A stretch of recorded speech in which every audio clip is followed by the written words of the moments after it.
Welcome back to Reavers Talk Sports. I am back again with another episode of NFL Picks and Predictions. I don't know about you guys, but we are past week 6, and besides a handful of teams, I still don't know who the hell is who at this point. I went 10-15 last week straight up, but got absolutely murked on spreads. We are now onto week 7, so without further ado, here are my week 7 NFL predictions. Thursday Night Football, we have a short week divisional matchup between the Pittsburgh Steelers and the Cincinnati Bengals. This is the icy hot bowl between Aaron Rodgers and Joe Flacco. The Steelers are on a 3-game winning streak. Meanwhile, the Bengals are on a 4-game losing streak without Joe Burrow. We all have seen how Thursday Night Football divisional games have gone. The past 2 weeks, underdogs have won outright. 49ers depleted wide receiver core over the Rams, and the New York Giants have defeated the Philadelphia Eagles for the first time on Thursday Night Football in 10 years. I think this would be a very close matchup, especially short week and divisional games are always 50-50. I do expect Joe Flacco to throw the ball a lot on the Steelers defense and get Jamar Chase involved, T. Higgins involved, and probably just play keep up and just sling the ball all around the field to at least try to get an upset here. The Steelers are obviously the better team, and I like how Aaron Rodgers has been playing recently. I got the Pittsburgh Steelers winning outright, but I actually think this will be a lot closer than what people think. I think Joe Flacco, especially with a lot more time with the Bengals here, I do expect the Bengals to cover. Give me the Bengals plus 5.5. Pittsburgh Steelers win outright, and the score that I have 24 Pittsburgh Steelers, 20 Cincinnati Bengals. Sunday morning, we are going across the pond to London. We have the LA Rams versus the Jacksonville Jaguars. The Rams defeated the Baltimore Ravens, and the Jacksonville Jaguars lost to the Seattle Seahawks. If you look at the lines right now, the Jacksonville Jaguars are underdogs, which is a bit sketchy to me. They had the travel distance advantage. This is their home because the Jacksonville Jaguars' second home is pretty much London, and they have won 2 straight at Wembley Stadium. But they're underdogs. Something seems a bit fishy here. The thing about the LA Rams is they have a very solid front 7. And we saw what the Seattle Seahawks did to the Jaguars offensive line this past week. The Seahawks are ranked 8th in pass rush win percentage. The LA Rams are ranked 9th. So now the Jaguars offensive line have to deal with a very gritty, tough defensive front. The LA Rams definitely have the quarterback advantage and also have the coaching advantage. I don't like the underdog spot for the Jaguars. It seems a bit fishy to me, especially this is, like I said, their second home, won 2 straight at the stadium. I'm going to go with the LA Rams on this one. Give me the LA Rams outright win over the Jacksonville Jaguars, but I think this game will be a lot closer than what people think because the Jacksonville Jaguars are very familiar with playing in London. I'm going to take the Jacksonville Jaguars plus 3, and the score that I have 24 LA Rams, 23 Jacksonville Jaguars. Next, we have the New England Patriots versus the Tennessee Titans. The Patriots defeated the New Orleans Saints, and the Tennessee Titans lost to the LA Raiders. Looking at the line right now, the Patriots are favored by -7. They are heavily favored. It is damn near 95% on the money line for the Patriots and damn near 90% of the spread. Something feels very odd in this game. Mid-season firing for the Tennessee Titans. So there is a brand new, interim coach for the Tennessee Titans. This is the 3rd straight road game for the New England Patriots. Everyone is going to the Patriots, and with reason. The Patriots are the better team defensively, better team offensively. I love how Drake May is playing. Mike Vrabel has his Patriots team humming. But you never know what's going to happen when it comes to a team with a midseason firing and a new coach coming in. You don't know what kind of spark this Tennessee Titans can have. I don't think the Tennessee Titans win outright. I got the Patriots to win outright. Definitely the better team. For some reason, everyone's going left, picking the -7 Patriots. I'm going to be different here. I'm going to go with Tennessee Titans plus 7. And the score that I have 17 to 23. 23 Patriots, 17 Titans. And I think this game could probably be a trap spread game for Vegas. I'm going to go with the Tennessee Titans taking that plus 7 here. Next, we have the Philadelphia Eagles versus the Minnesota Vikings. The Eagles are on a 2-game losing streak, and the Vikings are coming off their bye. I am so off on this Eagles offense, and I do not like this offensive coordinator, Paluto. There are kids in pre-K scribbling on a piece of paper that could probably draw a better route tree for Devontae Smith and A.J. Brown than what Paluto is doing. This Eagles offense is so boring. I am so off on this team. Meanwhile, the Minnesota Vikings, I am such a big fan of Kevin O'Connell as a coach. He does a great job in scheming up an offense, and this Eagles offense is going up a very solid Minnesota Vikings team, and I do expect Brian Flores to put a lot of pressure on Jalen Hurts. The Minnesota Vikings are underdogs, and I can't expect a lot of people going to Eagles doubting that they will lose 3 straight.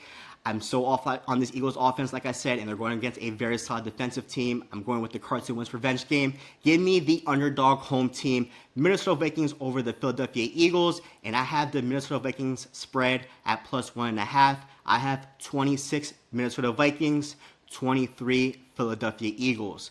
Next, we have the Carolina Panthers versus the New York Jets. The Panthers defeated the Cowboys, and the Jets lost to the Denver Broncos. I really don't have much to say in this game. Maybe if Tyrod Taylor was the starting quarterback and Garrett Wilson was playing, I could definitely see the Jets getting their first win against the Carolina Panthers. It looks like Justin Fields is still starting. Garrett Wilson is doubtful. I'm going to have to go with the Panthers in this one. I'm so off in this Jets team right now. Give me the Panthers outright win over the New York Jets. Give me the Panthers -1.5. And the score that I have here is I have the Panthers 23, New York Jets 14. Las Vegas Raiders versus the Kansas City Chiefs. The Raiders defeated the Tennessee Titans, and the Chiefs had a nice primetime win over the Detroit Lions. I do not have any trust in this Raiders team, especially with Geno Smith starting at quarterback. I understand that they defeated the Tennessee Titans, but that's not really much to be proud of here. The Chiefs have been battle-tested the past 4 weeks, stronger schedule, and they still try to put up a fight here. 11.5 is such a high spread, but I got the Chiefs to win outright. I think the Chiefs covered the 11.5. I got the Chiefs 30, Las Vegas Raiders 17. Miami Dolphins versus the Cleveland Browns. The Dolphins lost to the LA Chargers and the Browns lost to the Pittsburgh Steelers. This game pretty much feels like whoever loses, that head coach will get fired. After taking a deeper dive into this game, the forecast in Cleveland is going to be raining all day. For the Cleveland Browns, they're actually number 1 in the NFL in run-stop-run rate, and I actually think that the Dolphins will have a hard time running the ball on this Brown defense, and I actually think Junkins will probably run for over 150 yards and 2 touchdowns. I think the Browns defense steps up, and I think the Browns running game runs all over this Dolphins team. Give me the Cleveland Browns outright win over the Miami Dolphins, and I do think that the Browns can cover that -2.5. Give me Browns 23, Miami Dolphins 20. New Orleans Saints versus Chicago Bears. The Saints lost to the New England Patriots, and Chicago Bears defeated the Washington Commanders. As someone who watched the entire game of the Saints versus the Patriots, and I might sound crazy here, Spencer Rattler isn't the problem. As a matter of fact, watching the Saints team, they aren't as horrible of what people are saying. I think people are really overlooking that 1-5 record. In the last 4 weeks, 3 of them were against the Seattle Seahawks, the Buffalo Bills, and the Patriots. Yes, the Saints may look bad on paper and their record does not look good. They've been battle-tested the past few months. Meanwhile, the Chicago Bears, within the past few weeks, they defeated the Cowboys, 1-point victory over the Raiders, and a 1-point victory over the Commanders, in which it did take a Jaden Daniels handoff fumble to give the game to the Bears. The Bears are so excited right now. They are on a high, coming back to home to Soldier Field. Oh, we got the 1-5 Saints. This is going to be an easy win, and I think the Bears come into this game cocky. As long as Spencer Rattler continues to play the way he's playing, and the Saints can just limit big plays, because the Saints did get burnt on 2 deep passes on Drake May. Caleb Williams is not Drake May, and I think this could be a very, very close game. I'm going to go with my upset of the week. Give me the Saints over the Chicago Bears. I got the Saints upset outright over the Bears, and I got the Saints covering that 4.5. I got 24-20 Saints over the Chicago Bears. New York Giants versus the Denver Broncos. The Giants defeated the Philadelphia Eagles, and the Denver Broncos defeated the New York Jets. Let's talk about the New York Giants for a little bit. They have this big aura going on ever since Jackson Dart took over this offense, and with Scalaboo behind there. They are injecting life for New York. They are injecting life for this Giants fan base, and they're pretty much trying to save Dable and Shane's job. They are winners of 2 of their last 3, with 2 big wins against top 10 teams in the LA Chargers and the Philadelphia Eagles. Meanwhile, the Denver Broncos, they are starting to get things rolling a little bit, and they're actually one of the best pass rush teams in the NFL. This is going to be different for the New York Giants. In those 2 wins, they're at home in New Jersey, and that 1 loss was in the Dome in New Orleans. They are going to Mile High, where they're pretty much at an oxygen disadvantage. I understand the Broncos have a long travel back home from London, but they're back in their environment. I do expect this to be a bit of a grinder and maybe a bit of a close fight, and I think this game might come down to the final 5 minutes of this game. This is actually the best pass rush defense that the Giants have faced, with Jackson Dart taking over. And I do think that the Broncos defense does make this Giants offense a bit stagnant with that defense. I do think this game was close, Give me the Denver Broncos to win this game outright, but I do think that the Giants can cover that 7. I like the Broncos to win 26, New York Giants 20 at Mile High. Indianapolis Colts versus the LA Chargers. The Colts defeated the Cardinals and the Chargers defeated the Miami Dolphins.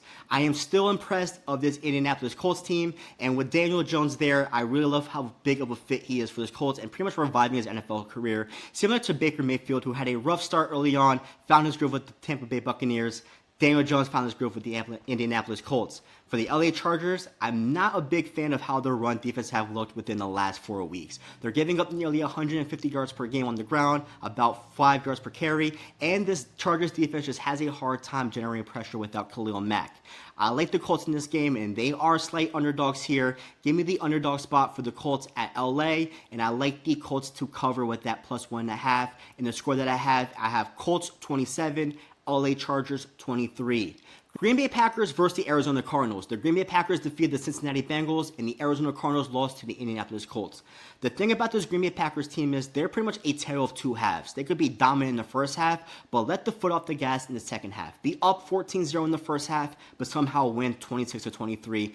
At the end of the day, a W is a W, no matter how ugly it is. They are still number 1 in the NFC North. For the Arizona Cardinals team, I'm off in this team. I just think they're just below average, and I just don't think that this Cardinals team can stop this Packers team offensively, and I don't think they can kind of get through this defense. They're actually number 1 in rush defense. No fit in this Cardinals team. This Cardinals team gives up a lot of completions, and I do expect Jordan Love to have a big game in this game. The Packers have struggled to cover the spread in the last 3 weeks, and I think this is finally a spot they can finally cover a touchdown spread. Give me the Green Bay Packers to win outright. Give me the Green Bay Packers minus 6.5, and I have Green Bay Packers 28. Arizona Cardinals 17. Next, we have the Washington Commanders versus the Dallas Cowboys. The Commanders lost to Chicago Bears, and the Dallas Cowboys lost to the Carolina Panthers. I don't know about you, but in this NFC East divisional matchup, this feels like a shootout. This feels like a high-scoring affair, and I would not be surprised if both of these teams drop 30 points on each other.